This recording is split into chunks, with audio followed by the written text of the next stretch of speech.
And okay, we have to say something about the writers and the actors strike. Okay. Yes. To all of the writers and actors out there who are striking, stay strong. Like, because you need to get paid. The streaming shit has disrupted everything. And the executives are happily pocketing what Yes. profits are coming through. Like, I saw an article recently where from the folks from Orange is the New Black, all of them had to hold down a second job. That is ridiculous. Yes. I deserve to get paid for as many fucking streams as that shit gets. Second of all, we did not get paid very well. Ever. And when I say did not get paid very well, you would die. People were bartenders still. People had their second job still. They were fucking famous as shit. Like, internationally famous. Couldn't go outside, but had to keep their second jobs because they couldn't afford to not. And then run the risk of some crazy fan possibly physically harming them, but they're not getting paid and they can't pay for protection.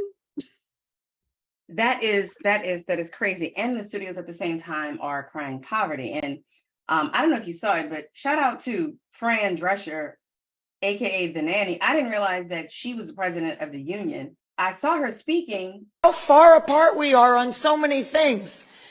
How they plead poverty, that they're losing money left and right when giving hundreds of millions of dollars to their CEOs. It is disgusting. Shame on them. They stand on the wrong side of history at this very moment. We stand in solidarity, in unprecedented unity. Our union and our sister unions and the unions around the world are standing by us, as well as other labor unions. Because at some point, the jig is up. You cannot keep being dwindled and marginalized and disrespected and dishonored. The entire business model has been changed by streaming, digital, AI. This is a moment of history that is a moment of truth. If we don't stand tall right now, we are all going to be in trouble. Here's the thing. You mentioned that streaming has totally disrupted, and it didn't have to. No. Like, you bob and weave. There's a new thing out. So, okay, somebody needs to, let's get our lawyers. How are we going to structure this? They're acting like, oh, like streaming came. Like, streaming is just some dude in a mask that's just like holding everybody up and not letting you do. Adjust the pay structure. It is crazy that people who write on shows that we talk about or that like create like fandom, just crazy fandom, once that writer is no longer on that show, whether they have to leave and like they're not asked back for the season or the show ends, they got to find another gig. And people who aren't well versed, like I see a lot of people online saying things like, these people are making thousands. But you are someone who is speaking from you have this one job and you're going to get paid no matter what, as long as you work there, you're going to get paid. That person gets a lump, what they're going to get at that moment. When it's over, they got to find something else. And usually if someone leaves, they're either not asked back or they found something better or whatever it may be. When your beloved show is being canceled, for a lot of them, it's like, if I don't already have a gig lined up, what am I doing? That's why so many writers have podcasts and just like other things that they're doing or their stand-ups, or it's so many things. It's not just because they're just trying to like be everywhere. They're trying to eat just like you. It's like, what if the average person, it's like if everybody was on contract, they would understand like, oh, this isn't a game. And so to have shows that are generating millions of dollars and you're not getting a real piece of that, and this can just be streamed and I had a part in that and I can no longer get paid. Whereas in the TV days, you could kind of rest a little bit because if your show went into syndication or whatever it may be, You're Yeah. getting paid. You're okay. According to You can your- unpack and maybe purchase a house. These The people can't do that. And that's ridiculous. the royalty thing is totally different. It doesn't make sense. And you're right. We didn't have to go into streaming. I was talking to another friend, and I'm like, I was very happy with Netflix being DVDs that you get in the mail. The instant streaming, it was convenient. I didn't have to wait, but also it's fine. Like, I was perfectly fine with binge watching Lost on DVD. Because your inner grandma is strong. And you wonder why your child is like, it's too loud. It's just like, no, but we don't need instant gratification. The way that we watch television now, first of all, it used to be perfectly fine to wait from week to week to see the next episode. Obviously, that's still okay. Otherwise, Game of Thrones, Barry, everything on fucking HBO where they release a new episode once a week wouldn't have the success that it has, but it still does because people are okay with watching shit once a week. And so, like, the streaming thing, I'm not sure why everybody was in a rush. Well, we're gonna give you the new stuff first. We still have lives to lead. We're not all sitting at home just watching television, for yourself. Yeah. No, just pay these motherfucking creators. Yeah. That's the long and short of it. If you can't figure out how to make streaming work for everybody, go back to the regular terrestrial television shit model. If Or that, here's an idea. Why does everybody have to do the same thing? Netflix did what they did. That's great. It's just like, when you do something great, like at work or whatever it is, or your kid, and it's an accomplishment for you, would it be a really big deal if it was just like, oh, this network is known for this, and we're just going to let them beat? And I'm like, everybody's got to go do the same thing. It's a bunch of kids like showing each other their underwear. Like, oh, well, mine is Batman. Well, mine is Batman around. Well, look at mine. It's just like, why does everybody have to do the same thing? Hollywood drives me crazy with that. You see it when there's a hit sitcom or movie. There's a bunch of copies that come out right after it. And it's like, do they think that we're stupid? Don't want a movie or a series to end. It doesn't have to. You could use AI to continue to generate more episodes, another sequel, and have this kind of ongoing storyline. Oh, so a show can get canceled. That's right. But that same show that was canceled, instead of paying the actors, would then use their likeness, and then other people could continue the dialogue of the storyline. Exactly. Possibly changing the integrity of the show. I mean, yeah, like, who really cares about that? Okay. Right, because the first thing I would like to do after a hard day's work is then create the show that I want to watch. For example, maybe you actually subscribe to Lord of the Rings as a franchise, or Succession as a series, and you continue to generate more. So just a question here. I was just wondering, since you guys are already having trouble paying actors and writers residuals as we speak, how exactly are you going to make sure that anytime a person's likeness is being used, their payment is being sent out? Because that means seasons can go on forever with our likeness. So how are we making sure that we get properly paid? These are all really great questions that I don't have answers for. And then there is a world where eventually maybe we get home from work and we say, I'm in the mood for a rom-com, I've gotten my heart broken, or whatever it is, and AI generates something for you. Okay, because why pay writers when you can have the consumer be the writer? And then you wouldn't have to pay them. Exactly. Could you even choose the actors? Like, do you know what I mean? You could be like, I want one with Meryl Streep and Hugh Grant, and it would do. Yeah, so a world where we even one day maybe subscribe to actors, and their AI appears, absolutely. Subscribe to actors. You can subscribe to. Okay, just a question. Because we're allowing the consumer to create content after subscribing to specific actors. That's right. Don't you worry that these same consumers could, make up scenarios for actors and actresses that are particularly heinous or grotesque or just something an actor or actress would never do if they were, asked to actually do it? Well, the wonders of AI allow us to not really care about that, so. Not even that you have to figure out a new thing. There are so many books. Right.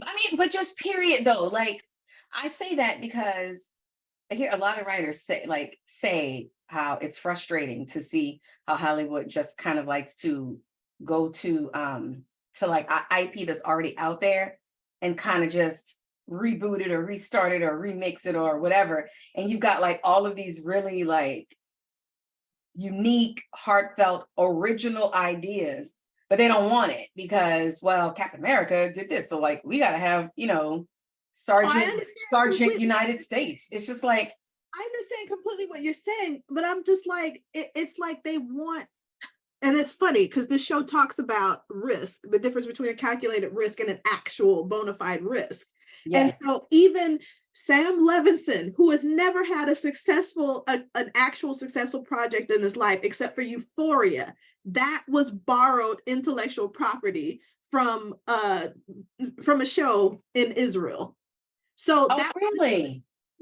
That wasn't even original. I actively avoid it because you remember you were trying to convince me to watch it, and I was this close. I didn't realize it shared DNA with this show. I may never watch that show. I know the show, it was shocking because it made me come to the conclusion like, oh shit, I am an actual adult. I do not have the same mindset at all in any way that these teenagers on this show might have. I was horrified. I just wanted to take my children and protect them. Like, I hope my children are never exposed to anything like this. I might have to homeschool them. If this is what high school is about, then I might have to homeschool this because this is fucking horrible. But it was very compelling. It was because Zendaya, you just felt for her character so much. She is a teenager dealing with an addiction. And so in that respect, I'm like, okay, Sam Levinson keeps on writing and producing these shows that are about his life. Just go to fucking therapy, dude. No, he needs to torture us because he's like, listen, I'm not going to spend the money I'm making off of traumatizing you all on therapy. Then I won't be able to traumatize you anymore. What am I going to do? Make well-rounded, emotionally intelligent shit? I have a dick. I can't do that.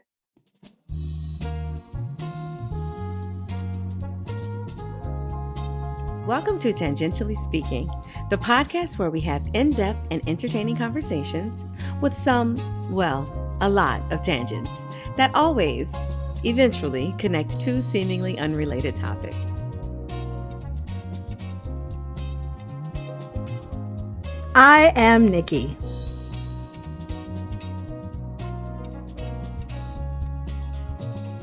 And I'm Nita Sharice.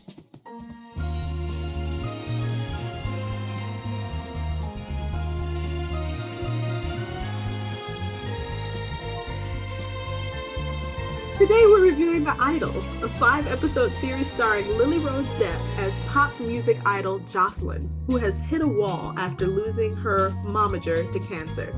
Jocelyn meets Tedros, portrayed by Abel the Weeknd Tesfaye, who uses questionable methods to spark Jocelyn's creativity once again. Created by Sam Levinson, Abel Tesfaye, and Reza Fahim, the show is currently streaming on Max. All right. Traumatized. Yes. I don't think I can listen to slow foreboding music anymore. Something is wrong with Abel Tesfaye. Old Tessie. Tessie and Sammy. Yeah, they're both problems. They're problematic. And you know what? I was after I read Sam Levinson's wiki, and I was just like, okay, if you grow up and your dad is Barry Levinson and his history is interesting. Barry Levinson's originally from Maryland. He's like from Baltimore. And he's, he's a person of Jewish descent, aspiring filmmaker.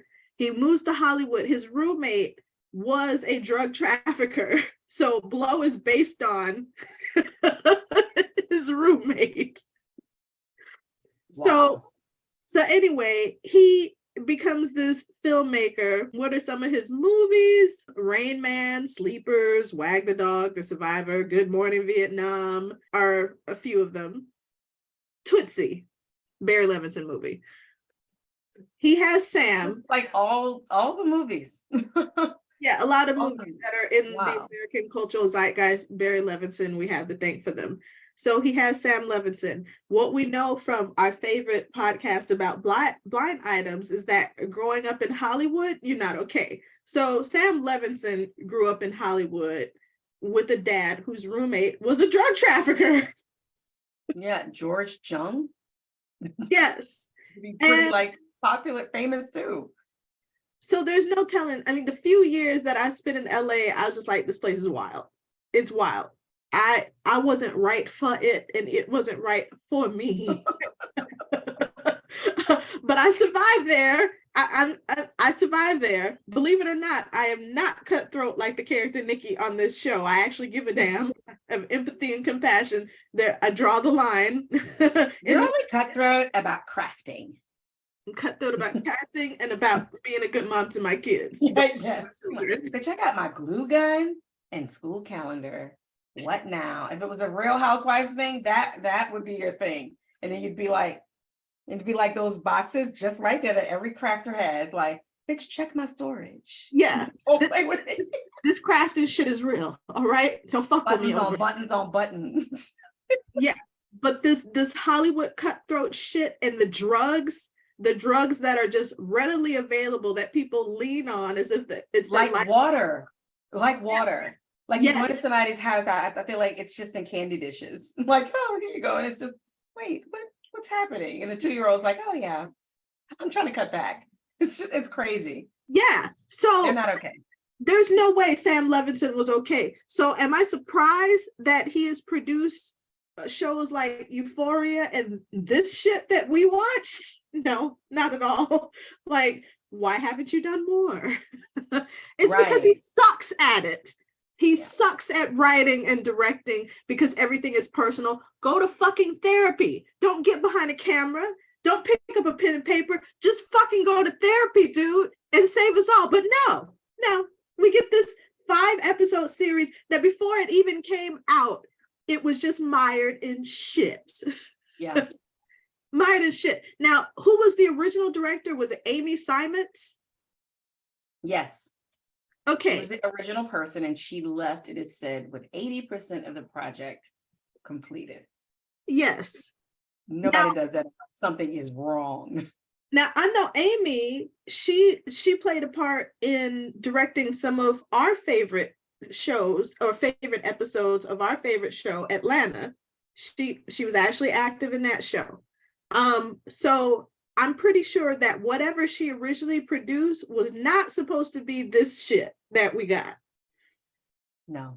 And I can honestly say, as I said before, the premise of it, getting into the psyche of what it means to be a pop star in Hollywood, Tinseltown, which is a place where everybody's on fucking stage. No one is their authentic selves. It's risky to be your authentic selves. It's risky to be vulnerable because that place will eat you up and chew you up and spit you out. So you have to give as much as you can take and all of that. So I was excited to see, like, okay, what is going on behind the scenes with this pop star. Lily Rose Depp, that opening scene where she's going through all these emotions, she's being directed to give face. She's excellent. That mask, she just switches it, and I'm just like, oh my God. It was impressive. Yes, all in her eyes. Just talk about fucking smizing. Tyra could take a lesson from this girl. Yeah. That was haunting. I had to rewind it. Yeah.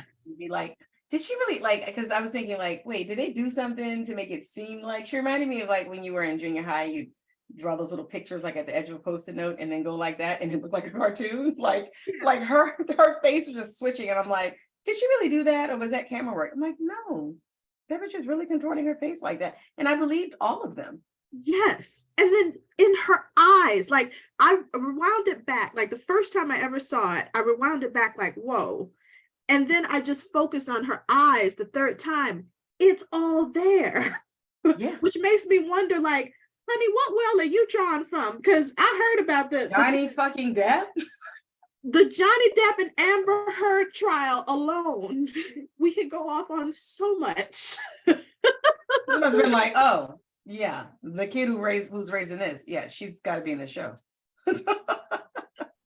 That's our family. Yeah, it was. She's really, really good. Like, she is not a negative, in my opinion, of this pretty much across the board banned or panned show. I should say. Like, I don't think that she was a dark spot at all. I think she did like what was on the page, and she did it well. Yeah, she did her job. Her body, it's she snapped. It's like, wow, this girl is skinny thick. Yeah, like she had legs. She had legs. If you looked at her legs, you wouldn't expect the top part to be a skeleton, and then the top part like wasn't even a skeleton.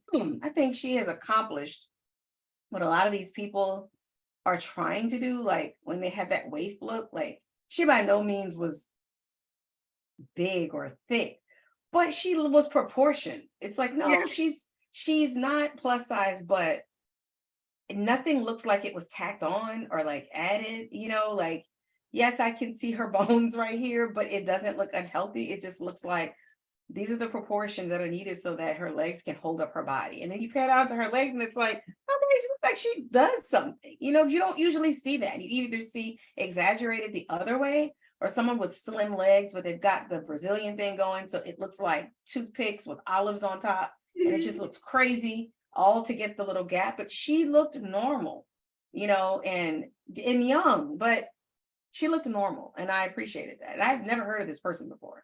Like, I didn't know that she existed. I paid no attention to that trial, but I was taken by, we talked about it, like, oh, she's got lips. Like like those are the features that are very beautiful. She just kind of has everything that people are looking for, that are trying to get, but she doesn't look like a Picasso. Like, she looks normal. Yeah, she looked normal. She was cute. She was, yeah. She played the hell out of that role. She took what she was given to her and she did the damn thing.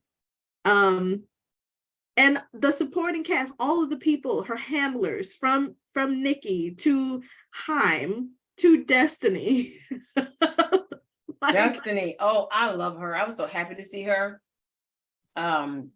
She is in Only Murders in the Building, if you ever want to check that show out. Completely different character, but she's so good. She's so good. Like Divine Joy Randolph. Jane Addams played Nikki Katz. She played that part. Hank Azaria as Haim. He played that fucking part. He's so talented. Eli Roth as Andrew Finkelstein. He played that fucking part. Like, at no point did I not believe this. And so when they kept referring to the show as a satire, I'm like, really? Are they making fun of what goes on in Hollywood? Are they really?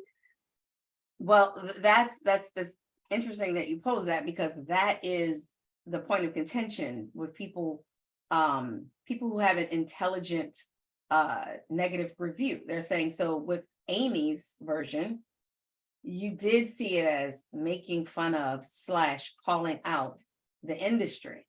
And we're going to have a link in the show notes where they actually found like her lookbook or like scenes, so you can see what the vibe was of the Idol before Levinson took over. And they're like, when Levinson tapped The Weeknd to come in, it's like, you are becoming the thing that you are supposedly making fun of.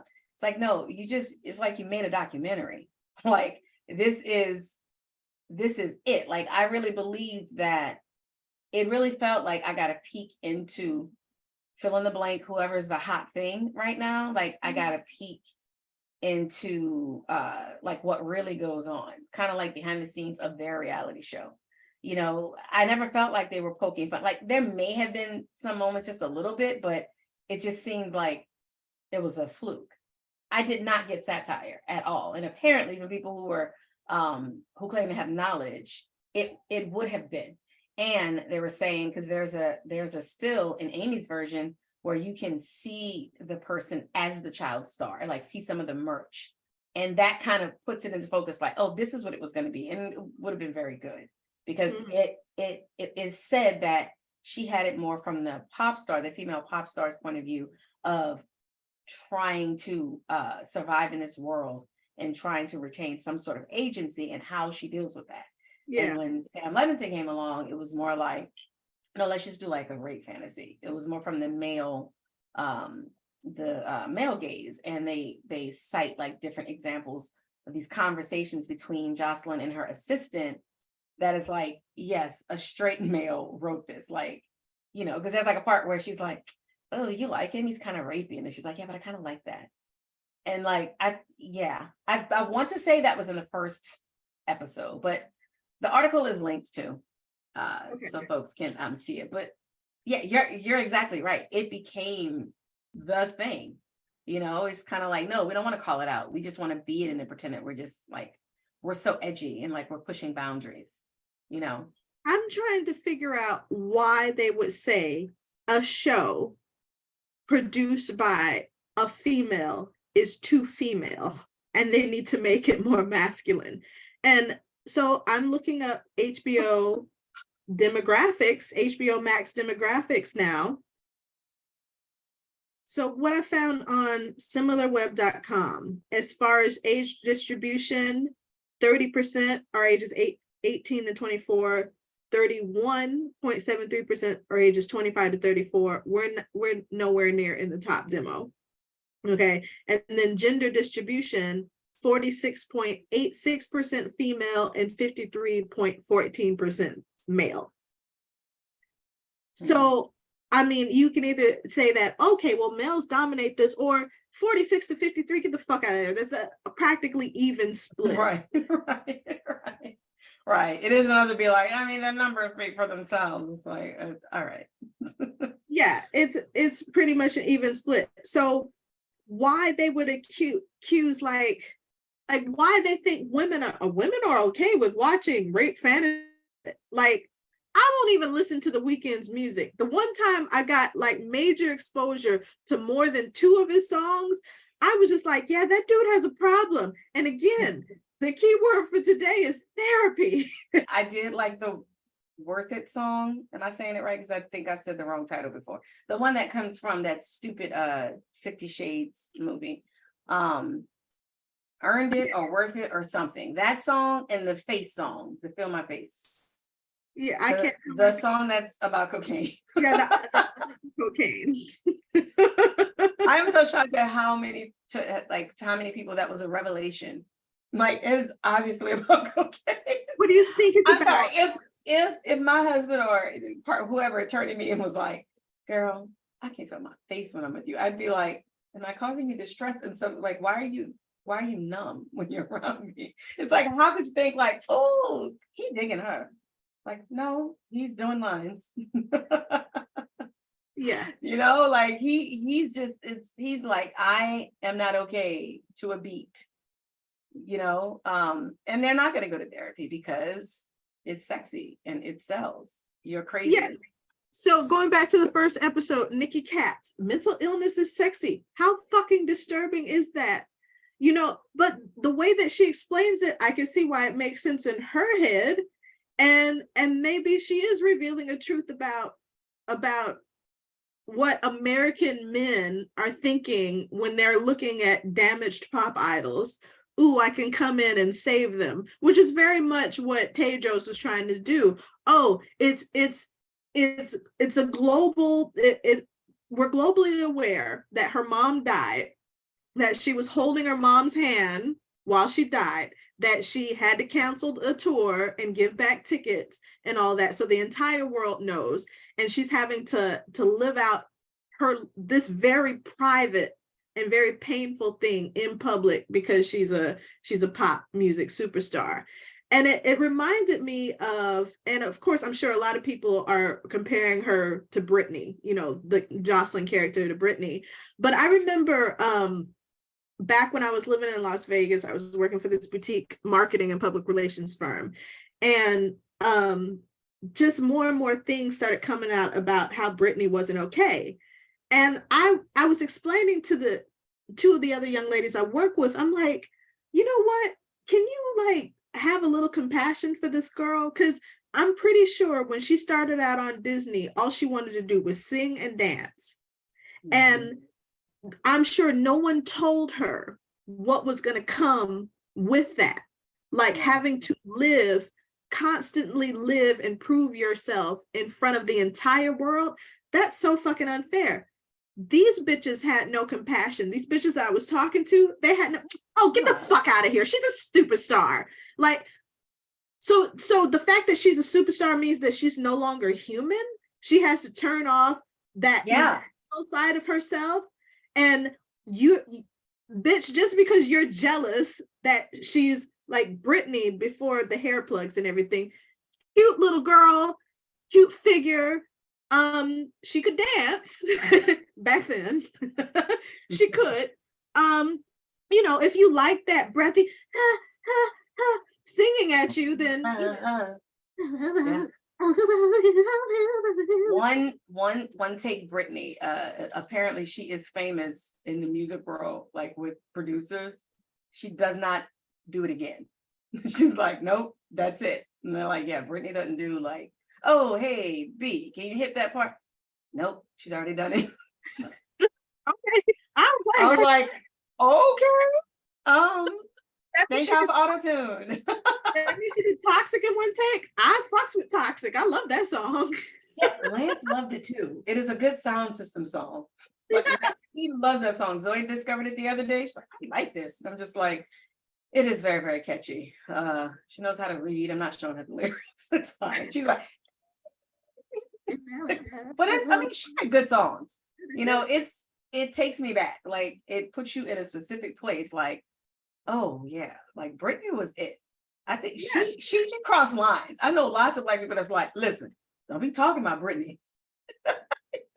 I'm cool with her. I feel sorry for everything that she went through with the legal shit and all of that. I want her to just, you know what? You don't have to be in the limelight anymore. You don't just live out the rest of your life. It's okay. Get the therapy. I don't think she's gonna get it to. She's like, everybody could get it. And her little sister, you gotta listen to that episode if you haven't. Jesus Christ. Oh my God, I don't even want to know. But she's the worst little sister you could ever have. And that's usually who Britney is talking to. Like when she just randomly is clapping back, people are like, what's wrong?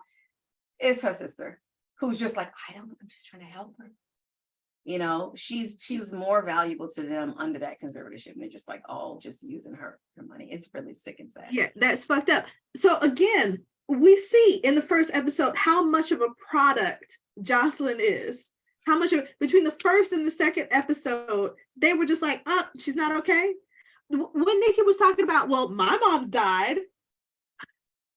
Like, you could see them all kind of like circling. They're like, is one of us going to be the one to like say, hey, we need to attend to this, because then you're going to be the person that's responsible for this tour shutting down, or like for just whatever we are doing right now, we need to stop. And everybody's just kind of saying things. I felt like with every line, they were trying to see like, are we agreeing with this? It's like they have some shred of humanity to where no one wants to say it, but it's kind of like, you know, if we acknowledge that we see what's happening, the money's going to dry up for a little while, which is insane, because I think you would be okay.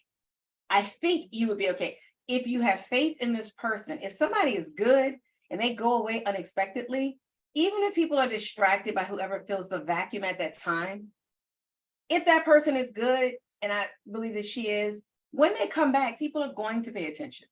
They're going to drop what they're doing and they're going to come back. And that's what's so sick about the greed. It's like, this is all because instead of having like just a random number, $14 million, you would only have 12. Like, that's really what it comes like. Would you even feel that? And they know that they need to stop. They know that something is up, but they don't want to acknowledge it, because when you acknowledge it, you have the responsibility of owning up to being the one that said, yes, I saw she was drowning, but that check though, but the bag. And it's just sick. And they're all like, oh, she's great. Her mom died. Why can't she take a break? Yeah. And it's crazy. It's like, baby, do they break those stars down enough to where they don't realize I'm the moneymaker and I'm calling this shit? Or is it like, sometimes I wonder, are they scared because they know that ultimately they're actually worth more dead. And if they assert that power, maybe, you know, a doctor will come and accidentally give them too much, you know, medicine or something, because it's like these people have jobs, most of them, because of you. Why doesn't that empower you? It's something that they do to their brains where they're like, I need them. You know, the bitch's feet are bleeding and she's just pushing through. It was sickening to watch. It's like, this is just abuse and everybody sees it, but everybody is there because they need a piece from the person doing the that profile of her. Like, you know, those articles where it's like, it's 25 pages because they like spent a whole month with the person, you know, and she's like seeing it. And I couldn't get a total read on that person. It felt like, oh, you know, maybe they're truly sympathetic. And I think that they were, but I kind of landed on that person is sympathetic only as far as it will serve them. You know, like they were really good at disarming her, but then it also felt like, but if I could see something juicy, the shit is going in. You know, it was just like, she doesn't have anybody. It is capitalism at work. It is. There's no such thing as bad press because bad press still sells records, you know, depending on who the star was. So even like this photo that's leaked and it's revenge porn, this woman's mom just died and somebody leaks a cum shot of her. When I was researching, did this actually happen to somebody? What I did discover was that there is a cum face generator site where you can generate an image. Oh, yeah. I did not know about that specifically, but I listened to years ago this there was something where they were talking about the revenge porn and also like the proliferation of apps and challenges that were actually like there was a silhouette challenge that was popular in 2020. So the silhouette challenge is going on right now and everybody is jumping on this trend. Love it, love it, love it, love it, love it. But let me tell you something that's going on that you should be aware of. So I saw this on Twitter and it was up this morning and it says, PSA, if y'all do the silhouette challenge, please do not do it completely naked. Long story short, red is a primary color that can be easily removed when video editing. So I do work with videos. My major is media studies, which I work with a lot of video editing. But that's besides the point. What I do want to say is if you do this, please make sure you're clothed, have tight fitted clothing on, and make sure you're being safe about it. There's a lot of young girls who are very impressionable on this app and they will repeat what they see. That's why when I do my videos, I am fully clothed. This is a PSA because I do not want the predators to get satisfaction of seeing women unconsentedly naked. You give consent for them to see the video, but you do not give consent for them to see you naked. Remember that. And with that being said, y'all be safe, y'all. In that vein, there are lots of things out there that do just that so that people can do this disturbing shit. Mostly men. Like, why does that exist? So horrible. I mean, so they're talking about this leaked photo, but then before that, they compare her to Bridget Bardot. You know who Bridget Bardot is, right? Yes. Yeah. You know how problematic that bitch is now. Yes. It's like, there'll be a link in the show notes. That bitch is, like, whoa. And then Sharon Tate. Now, for the longest, I didn't remember who Sharon Tate was. Oh. So Charlie Manson, his man she was pregnant, and they killed her on purpose to create shock. And so it was awful. It was awful. Yeah, so it's like, oh, okay, we're exploiting the fuck out of this Jocelyn person, and if she dies, she dies. That was the attitude that I got. because there's more money in that. They also in one of those post show little like wrap-ups that they were doing. Yeah. I watched all of them again just to kind of, and the red robe photo was, they were actually referencing a Marilyn Monroe shoot where she had on a red robe, like a robe that was very similar, and she was posed, like the woman who designed that backless robe, which I loved. She designed that, but it was a callback to Marilyn, who is another bombshell where when she died, people still haven't landed on what actually happened. That's somebody who you can kind of put, and she wasn't a pop star, like she could sing, but it was definitely somebody that had handlers, that what you saw wasn't what was really happening. Yeah. And who the people around her did not like it when she was her real self, which, come to find out, super smart, very savvy, not a dummy, like, at all. But they didn't, when that would slip out, it'd be like, oh, no, sweet baby, no, go stand over that vent. So I mean, she wasn't just like, oh, she's pretty smart. She was very, like, could have been a studio head, but she knew, like, how to move. And I remember years ago when I first learned that, and this shows you how it entrenched just misogyny and patriarchy and all that stuff is. I didn't believe it.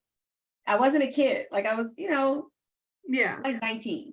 And I was just like, no, why did I just say no to that? Like, I'm reading something that is not like a random website. I was reading a researched thing, countless articles and references. And I was just like, no, that can't be. And I think back to it, and it's like, why did I just soundly reject that based on nothing? Just like, no, but she's got blonde hair, and but that is what made the money. And also I'm sure sometimes she just, whatever, I'm just gonna, but she had thoughts and feelings about, like, what was actually happening.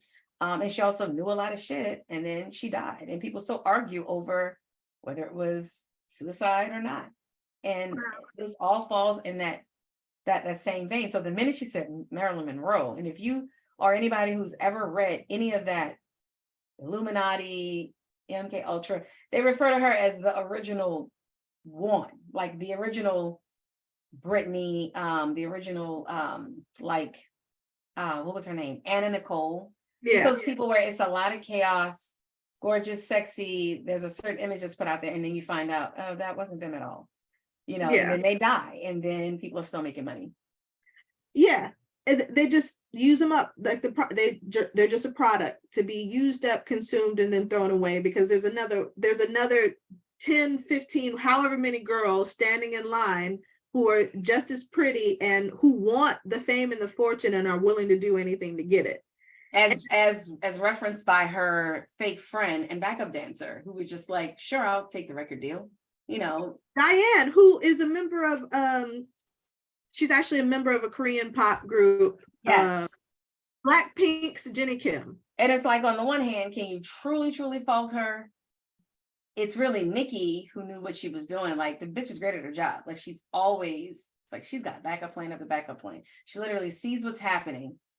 She doesn't care if Jocelyn is okay. It's like, well, if she's okay, great, because that's what we want. But just in case, I got somebody waiting in the wings and gonna give them that song. Yeah, and then even Xander, he is a YouTube star and singer. Out of Australia. So they actually, like, brought together all these actual real musicians who are hungry to get a break, and they're willing to play the game, but at what cost? Right. So it's like, what was happening on that damn set? Yeah. And see, the other thing, okay, so with the intimacy coordinator, that whole episode, there'll be a link to that article in the show notes. Like, I didn't realize how new the intimacy coordinator position is in the grand scheme of things. Me Too thing, I believe, or like before it.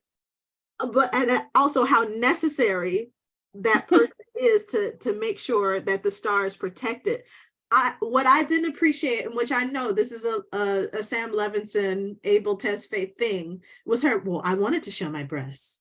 Well, I'm deciding. Like, they were trying so hard to turn her into a Sharon Stone. And even Sharon Stone has been eaten up and discarded by Hollywood, in the same fucking way. She had no idea. Like, when she did that scene in Basic Instinct, where you see her vagina because she crosses her legs, she was not aware that they were taking. No, they told her that they weren't going to do it. Yeah.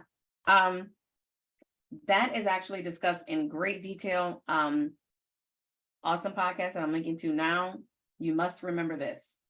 Karina Longworth I've been listening to her for years now, and she will take like one topic and like the whole season is on this topic. She has something about, you know, sex in the 90s and women, and it's like multiple episodes and then like one like really in-depth episode on the whole Sharon Stone thing, how she was not told, but they made it to where when she protested that, they were like, she knew exactly what was happening.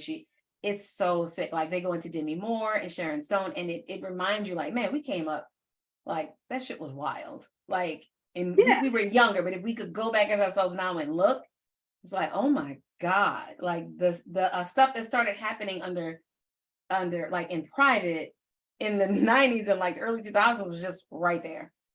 You know, it is crazy. She was really, really crucified. And what they didn't like was that she demanded to be treated like a person. Yeah. And what do they do with women like that? You're crazy. You're difficult to work with. And And see, that's what I hated about this show. It's like, okay, they give her agency. They give Jocelyn agency, her character agency, as if to say she's complicit. She's okay with this. Like all of the women in Hollywood, they're really quite fine with all this shit. When we know, no, that is not the fucking case. That's why I hated this show. Like I ended up hating the very fucking idea of it. Like, and from the jump, instead of like really talking about the ways in which she's victimized. Yeah, does she want fame? Does she want to be like a singer who she said her songs outlive her? You know, actually have a legend. Yeah, she did, and they're using that, they're leveraging that against her to account for why she deserves to be abused. You know, and they're giving her just enough agency, just enough license to be like, yeah, I'm complicit. That's fucked up.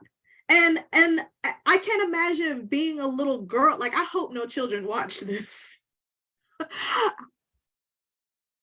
I don't want anyone between the ages of 18 to 24, because your brain doesn't actually stop developing until 25.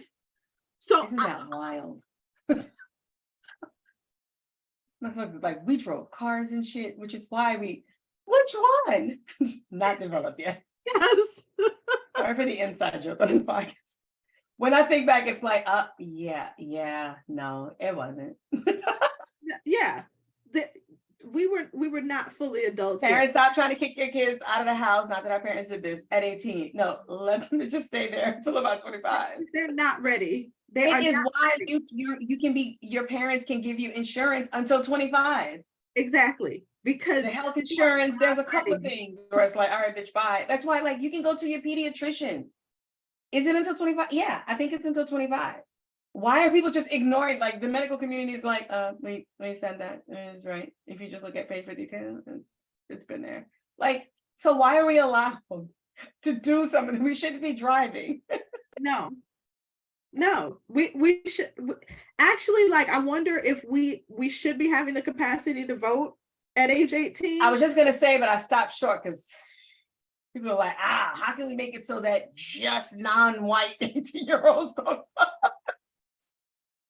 Yeah, I don't know if we definitely shouldn't be consuming alcohol. Like, no. Oh, hell no. But we know that that's gonna happen anyway. It's gonna happen, but like yeah, no. And then letting a child start modeling, showing off her body at as early as age 13 or 14, you know, so it makes me question all of these child stars. Everything. But who controls everything? White dicks. Yeah, and then going back to, okay, so the controversy between Xander and Jocelyn, they were pitted against each other. They were both pre-teens at this point. And then later on, she ends up helping to torture him with this the psychotic person. Like, oh my God. Yeah. It's like when you get into the show, it's like, okay. Like one TikToker put it. The worst thing about how bad the show is that there really is an interesting idea here. The core themes have value. We could be having a discussion about celebrity culture and mental health and exploitation. And if they had allowed Amy Seimetz, co-creator of The Girlfriend Experience, to stay on the project, we probably would have gotten that show. So all we're left with is the POV of Sam Levinson and The Weeknd, and a show every bit as sleazy as the industry they're trying to satirize. Showing her as a child star, it would probably have gotten at what you were just talking about. Oh my God, people were pitted against each other, but we're left to imagine that. We're not able to actually see it happen. They could have done something where they went back for a minute to actually show them, and then you bring it back to now, and it's also, and I don't think that it would have been talking down to the audience. I think it just would have been another really nice layer to just sort of make you question, like we're like, maybe people shouldn't be voting at 18, like maybe we shouldn't, like that's what you want your show to do. I would think you want your show to be the perfect thing for us to discuss, because if it's good, it should make you go on tangents. It shouldn't just be a disorder that we both suffer from. It should be this topic is so layered, it's gonna shoot out into everything. But he and Sam and Abel were not interested in doing that. I guess the other way with all the tangents was just too female. It's like, nah, you want us to like think about shit. When you talk, I feel like you're nagging me. It's just like, okay. Yeah. So we're just gonna do rape fantasy porn. Yeah, it just turned into this, okay, can we shock on this episode even more so than we did the last episode? We're gonna try, like, by episode 3. And they did actually play around with time, because the scenes were not, the story of that episode was not shown in a linear fashion. So right. To your point, they could have gone back in time and said, okay, how did this relationship develop? How did Xander end up becoming the creative director? Why is there such tension between these two people, even though they live together and they've been living together? The thing with her mom abusing her, did her mom abuse her or not? Because Xander co-signed, like, yeah, her mom was horrible. Well, was that just because like he was outed, because the mom outed his sexuality? And so he's like, okay, I'm getting revenge by making money off of this product, her daughter. So that's why I'm still in the picture. Or I have to say that did kind of like, well, shit, if she did that, maybe she did. But then it's so shocking that maybe it wasn't true, and it was just shocking, because that episode was horrible. So why did he go along with it then? Like, if later on when he himself is getting tortured with a shot collar, because that's what Tedros does to get art out of people. Tedros would get mad if you. That was so weird. I was like, what? Yes. He's telling Isaac, this beautiful young man whose eyebrow dyeing decision, very unfortunate. Yeah, it stopped me from thinking he was beautiful. He was like, everybody's like, oh, his body is so gorgeous, he's writhing around. And I was like, it ain't doing it for me. Like, no. He reminded me of like somebody's son. Like, I could see OC growing in, he's looking like that, except he's red, not like dark brown. He had my boy's physique. So my heart went out to him because of that. And he turned into, it's like, okay, you got the only Black singer here and he's hypersexualized. The fuck? So again, like, it was just exploitation all the way around. And like all of the things. Let's get it all in here. You asked, why would he go along? Why would Xander go along with it? I don't know. Like, that is the one thing that adds value to this trash heap of a show is that I'm still thinking about it, and like we're talking about it, and it feels like there's still much more discussion to be had. Like, as disappointed as I am with it, it did something, because once I saw the turn with her, and it was like, okay, I wondered, but I felt sorry for this girl. Yeah. For like the first part. And then I was like, and it did make me go back and question. And I kind of like, I'm going back and forth, but I'm kind of falling on the side that like maybe her mom did do that, or like whatever her mom did do, maybe she just turned it up Like she exaggerated it. Not that if she only just hit her with a brush a couple of times that it's okay. But like there's some germ of truth there. Because I feel like if you torture this little boy how you did with sexuality, to me, that's not too far away from other crazy shit that you might do. If knocking your daughter upside the head with a brush, even if it's once as opposed to like however many times, that's wrong too. Like you're a psycho. Like you're doing the shot collar thing just to get product. Like that is, she comes from you. You should have something naturally in you that doesn't want to hurt her. And then if you do in some way, you should feel like shit and you should, I'm never going to do that. So if you're like, I'm just wondering if maybe she got spanked with a brush, again, not condoning it, but and then she just made it more dramatic. See, I don't know. It also made me think about Brooke Shield and Brooke Shield's mom. Yes. Pimped her daughter out, pimped her out to make a buck. And I'm like, what? And I believe she was an alcoholic as well. And it was all Brooke knew. So she many times was co-signing it. And if you watch the docuseries on Hulu, I could only get through one episode. What's the most disturbing about that docuseries is that Brooke, even right now, certain things she says, it's like, do you still kind of not really know? Like really realize? It's sad. Like there are some sections where it seems like she's faced it, you know, she's owning it and she's healing. But then she'll say something when the person like asks a question, or you can tell she's responding to a question, and it still kind of sounds like she's like, well, no, you know, I wanted to do that. And it's like, but you're not talking about something that you did like yesterday. You were a child. You were a child. And in that way, it's pretty terrifying. But then it kind of folds in nicely with the blinds and things. Like some people still aren't okay. And like in therapy, like I said, sorry. Like I said, therapy. Therapy. Yeah. So glad that you brought that up, because I was thinking about that while I was watching this, especially like when the mom came in, and it's just like, but she seems like she needs her mom, she loves her mom. But I also know that you can love the person that abuses you, especially when you're a child.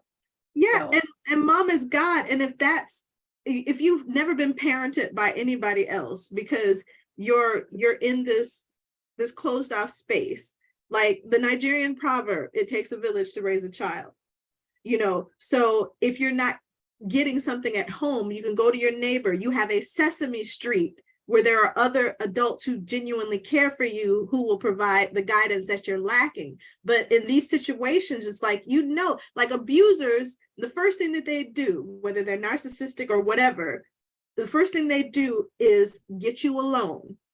Yeah. And then they start that cycle, and their truth, whatever they tell you the truth is, it becomes your truth. So, you know, your reality is skewed already from jump. I wanted to make sure I mention Isaac's real name, Moses Sumney. He's a Ghanaian American singer. And he's got a couple of albums out. And he's performed with James Blake, Solange Knowles, and he's worked with Sufjan Stevens as well. That's cool. Yeah. I figured that all of those people had to be, especially the girl who sings the family song. She has a beautiful voice. Yeah. Just beautiful. Like I was just like, wait a minute, okay, man, I gotta hear this again. Like it just beautiful, and it wasn't like overly affected. Like I feel like every era there's a voice that everybody does, and she didn't have that. Like just that thing that's, I don't know what it is, but it's the thing that a lot of singers are doing now, black and white, white and then like black of a certain genre, like that's not necessarily like R&B. It's just kind of like I might lose my voice in just a second, and also I'm experimenting without scratching like inside, because damage is my brand, even to my vocal cords. Damage is my brand, even to my vocal cords, my vocal cords, my vocal cords, my vocal cords, my vocal cords. I'm a sad girl. Okay, thank you. Her name is Susanna's son. So Moses' son me before, and Susanna's son is Chloe. She's an actress, musician, and model, originally from Hamilton, Montana. No, she was born in Hamilton, Montana, but grew up in Washington State. So Okay. Was you got pipes, girl. Yeah. I enjoyed it. I was like, that's my family. And of course I had to gospel it up. Oh, like Mary Mom. That's all I got. It's like this song about to be 45 minutes long. Oh my God. Yeah. Oh, I don't want to forget to discuss this. What's your opinion on the best friend assistant? Okay, that girl Leia. The person who played her, people are like, yes, she's the queen, she's good at everything. I was like, I'm old. Who the fuck is this?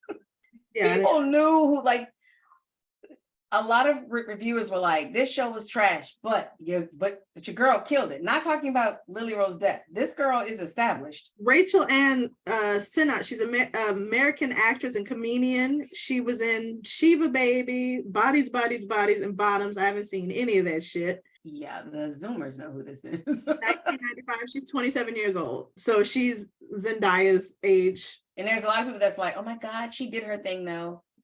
It's like, okay, I'll take your word for it. She had a Comedy Central show with Iowa Debery.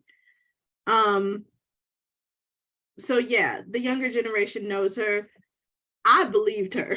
She was totally believable. She was just like, yeah, I'm just her friend. And, you know, she's giving me a job. I'm seriously concerned about her. She had every right to be concerned about her. I think she was the only pure-hearted person in the entire show. Same. Yeah. Because there are some people that are like, well, maybe she was acting too. But no, I think she was just like, this is wrong. And you know, she was like the audience, like as these people, it was so weird. Like they were like a fungus, how, you know, the house was normal. And then all of a sudden the next day, it's like, these people are just here and they're comfortable. And the whole dynamic just super changed. And the way she was just kind of like, okay, so we're just like coming out of the kitchen and shit. Like, that's how I felt watching it. Like, what is happening? It was so tense. I don't believe that she was a person that's like, well, I don't want to send her to rehab because, you know, who will sign my checks? I think she really was worried, as evidenced by her just leaving. Like, yeah. You know, she's obviously not just worried about lining her purse if she's going to leave that. Because she could have just been like, this house is nice and, you know, just make sure she's got her contact solution. You know, like, do you, girl? Like, when you can't stand to be around it.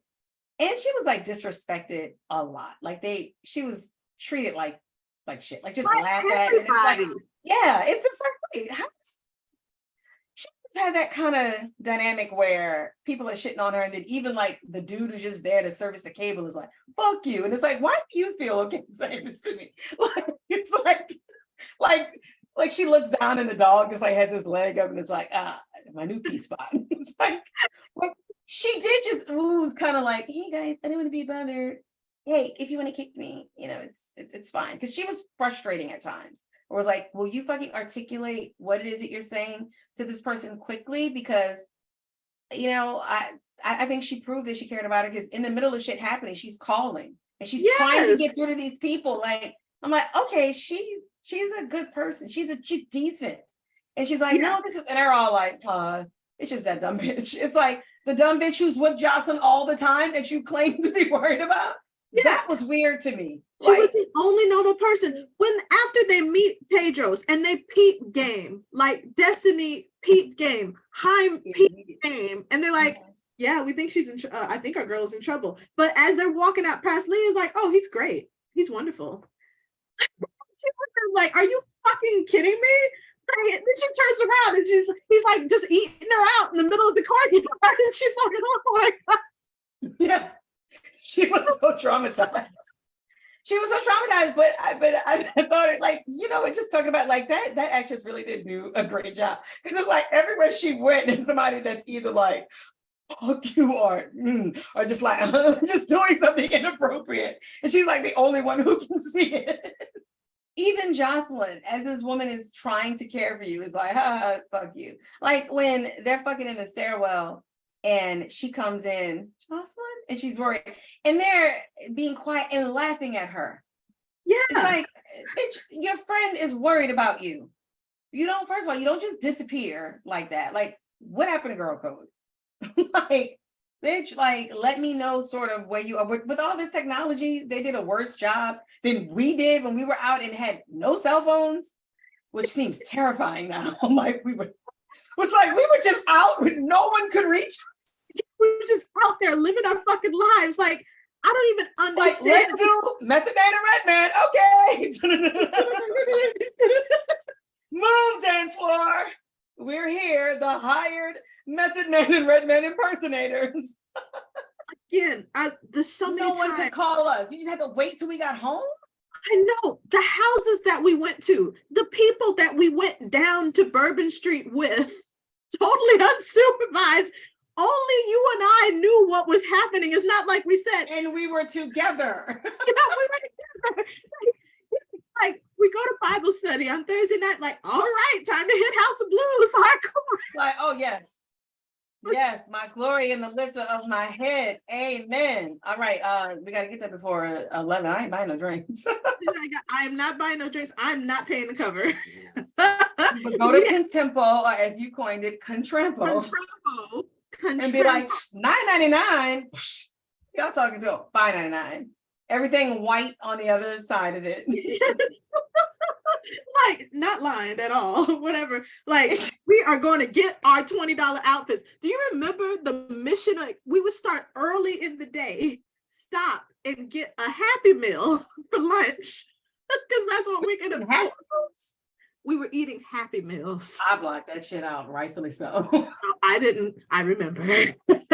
we would eat Happy Meals because we were on a budget and we had to get $20 outfits from Contrampo. $20 was, I remember one time I spent 25 and I'm like, all right, adulting. We're balling out of control in this $25 worth of fabric and shoes. It's like, bitch, I found a square fabric with a rubber band. All right, put it on.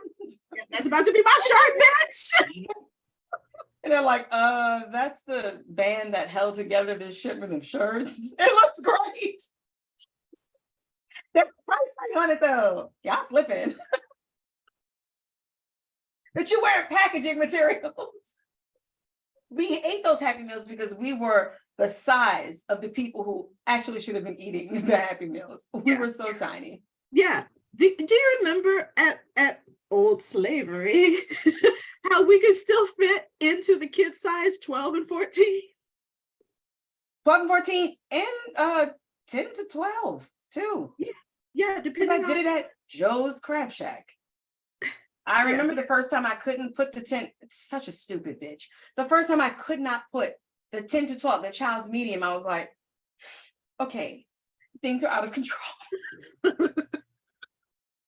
Because the girls were like, bitch, we are large kids. It's like, still a problem.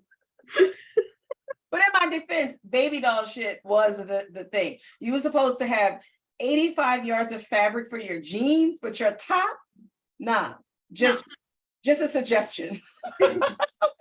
Girl, I still have a picture. When I was in LA, I had taken a scarf that I got from Old Slavery and like, oh yeah, I'm gonna tie this here and around here, shirt. I mean, it's what our parents did. That was so 70s. And you've always been like, yeah, I'm supposed to be born in the 70s. Yeah. Like even your body was like, yeah, I got parts that you don't have because I'm on that side. Don't even make this no more. I got a second pussy. 70s were wild. We needed to. The first one's full of Quaaludes, man. Keep up.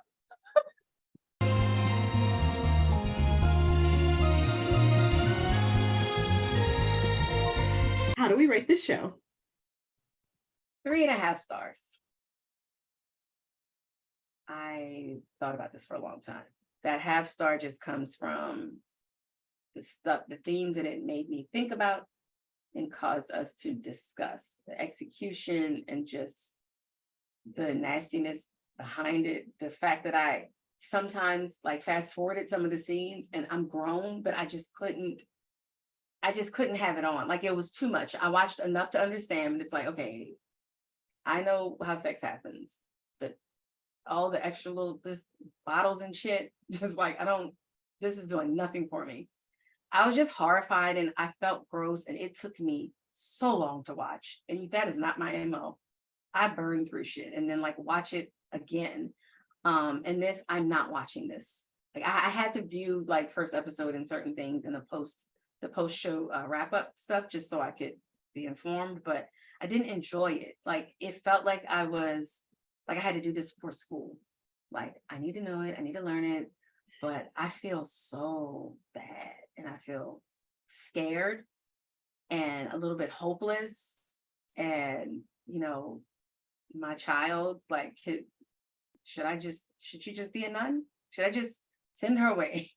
Because it's just frightening, especially when you have a child who's like, I'm performing, you know, and you're supposed to like, oh, let me nurture that. I'm like, no. Yeah, it just, I mean, I think you're being generous. I like Lily Rose Depp and Rachel Sennett and the supporting cast, just, they were really good. They gave it the half. The Weeknd, I don't want to ever see any production involving him. I don't want to listen to his music. I don't want anything to do with him. He just creeps me the fuck out. I hate that I actually want to see the next season of Euphoria, because I really don't want to support anything that Sam Levinson does ever again either. So I'm going to say, like, the show for me was like right there between 2 and 3. Like, I wanted these themes to be discussed, like you said. I for this curtain to be pulled back and people to realize what a fucking shit show Hollywood is, the actual emotional and psychological price that they're paying to entertain us, you know, it is not worth it. If we really knew what was going on behind the veil, I don't think we would condone any of this shit, and I would think twice. I would hope that we would think twice as an audience about consuming some of this stuff on television, probably most of it. I would hope that we would decide to like go outside, you know, and play with our children. Of course, we're stuck because of this fucking heat wave that's going on. Actively trying to kill us. The earth is trying to get rid of us. Yeah. Like, yeah. Because curtains for you hoes, and they're just doing everything. Yeah, because we fuck shit up, you know. But yeah, like, if this is really what's going on behind the scenes, if all those blind items are actually true, and this is what Hollywood is, then we need to burn that motherfucker down, just like the NWA song, like, burn Hollywood. This is not cool. Like, we shouldn't be giving our children up to this. Like, no. Again, like, I think there is a way to tell stories that connect with people without exploiting them and abusing them and throwing them away like trash. But I guess, you know, living in a capitalist society, that's what capitalism does. So hooray. Yeah, like when the woman said that mental illness was sexy, yes, you could take it like at face value of actual, like, what sexy is, because she goes into that whole thing about, you know, this is not a woman that you just see on the street anyway. So yeah, it's sex, but it's also sexy. Like, when people in business use sexy, this sells, you know, and that's exactly what it is. It's like, sexy means money. It does not, this woman is just literally both. She is sexy. And then also exploiting her is also sexy, because people are going to want to, oh, I got to cop that album, because you want to hear the lyrics. Everybody feels like they're getting clues as to like what is actually going on. It's all about access to that person from the fans and from their teams who are exploiting access to this person so that people can feel connected. It's so fucked up, because there's one version of that that's actually pretty nice. Like, oh, let me, you know, do things so that I can show my fans that I appreciate them. Because if nobody paid attention to me and I didn't have fans, I would not be here. right? Yeah. But then if you just take a couple steps too far to the left, it's just like, I need help. They're not going to get it for me because me in this way is fascinating to people because it's unvarnished, it's unpolished, and now you feel like you know me, but no one's helping me. Because if you help me, then this is not as interesting, and it's not sexy, and it doesn't sell. You know, or going back to what they were saying about like the lead singer of Led Zeppelin, him writing that song after his son died, which really that really happened. All My Love. And it's like, well, you have to say yes to everything, even if it hurts, because beauty comes from it. Everything beautiful has to come out of pain. Like that actually makes me question all of this fucking human existence, not just capitalism. Like, was I literally imagined by some sadistic ass creator to experience pain, so out of that pain something beautiful could happen for that creator's entertainment? How fucked up is that? But it fits so well. And when you say something like that, no one is shocked because we've kind of come to accept like, oh, only the truly damaged people, like really, put out the best stuff. That's why no one bats an eye when you got people who just gave interviews saying, I'm feeling great about life. And they're like found dead in a hotel room. And people are like, there was so much pain. And it's like, you ain't ignore how that nigga was just saying it was fine. You don't think anything else? Nah, we're not into conspiracies. It's just like, no. Maybe not every situation, but some of them situations, that person did not want to die, but that's not as profitable. Every time I hear somebody say, well, I like Sad Mary's music better, talking about Mary J. Blige. What? It is the same with Roseanne. It's crazy that Roseanne is becoming a theme with me. That's so weird. Old Roseanne. When John Goodman started getting healthy, because I believe his wife was like, I kind of like you. I would like for you to be around. He started like losing weight. People were upset. Like same thing with Luther. Like, I like fat Luther sounds better. And it's like, yeah, those are jokes and we laugh, but the root of all of that is really crazy. Like, you suffering is it's better shit. Like, we like John Goodman fat. Meanwhile, his wife is like, this is a problem, people. But it's so common that I don't think too many people really sit back and question that. Same with comedians. There are some comedians that will dislike you if it's like, picture at both parents and such and such. Like, what do you even have to be funny about? And I'm not saying that anybody's ever said that to me, but when somebody's like really, really fucked up and just doing all these problematic things, but they're usually like, they're so funny. But it's like, but you're also giving this person a pass for the stuff that they're doing. They're shitting all over everything. And you're like, but it's raw. Yeah, how Pete Davidson manages to have a career, though I've never actually really heard him say anything funny on Saturday Night Live. No, but his stand-up is funny. I saw him in New York. He was funny. And this was before he was really, like, he still looked kind of normal, like 2015. Yeah, I feel like all of he was funny. Well, I feel like everything that he does on Saturday Night Live, it's because, he's suffering, he's suffering, and that suffering is really funny because he's still showing up. Like, there's a lot of thoughts about that too, and how exploitative that is, and also how he's a white boy and he's able to, like, he's just failing up. Like Sam Levinson again, kind of like, yeah, fucking failing up. Like, the only thing that he's gotten positive critical acclaim for is Euphoria, and that wasn't even an original. And yesterday I tried to watch Malcolm and Marie. Probably about halfway through, I was just like, no, I'm gonna go get my nails done. I refuse. And I don't always, and I'm not one that's like, well, people say it's bad, so I'm not gonna look at it, but I saw just like little clips, and just the art irritated me. Like, just seeing it, like way back when it was out, I'm like, I feel like this is gonna get on my nerves. And then, like, the more I heard and the more I read, it was like, yeah, this just feels like it's just gonna be like, what are y'all doing? This seems pretentious and stupid, which is like, that is a feat. It was Sam Levinson writing what he knew and what he thought he knew. And he really seriously thought that he could write a movie about a film director, since he's a film director, a Black film director. Like, and right, motherfucker. like actually have an intelligent conversation about racial dynamics.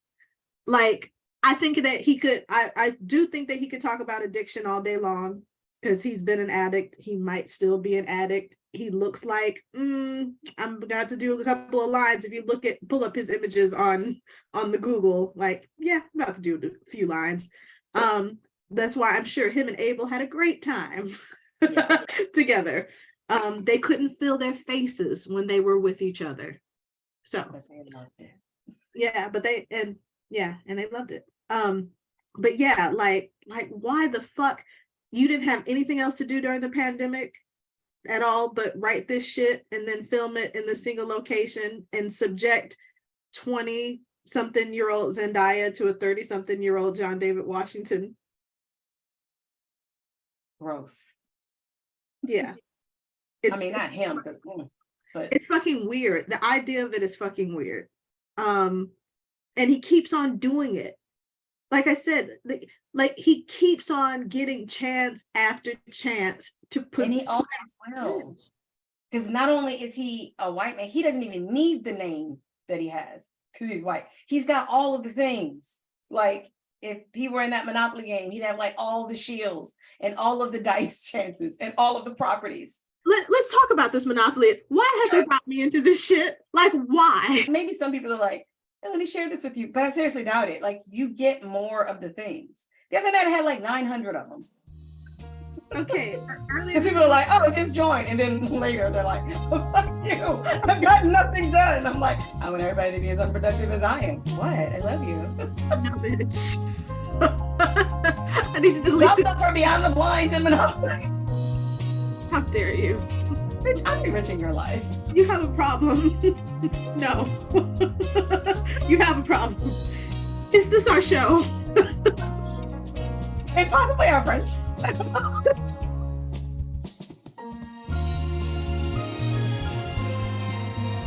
just want to share things. Girl, when you click the invite, your whole friend list just comes up. And I'm just like, I don't even know who people are thinking. And I'm like, oh, okay. I don't need another fucking distraction. Not at all. Thank you for listening to Tangentially Speaking. This podcast is recorded and produced by Nita Sharice and Nikki Ebo. Our theme music is Lush Living by Martin Landstrom. Our artwork was created by Prime Vice Studios. You can learn more about this intellectual property development agency at primevice.com. Find us on your favorite podcast player and YouTube. Don't forget to rate, comment, and subscribe. And be sure to follow us on TikTok, Instagram, and Twitter.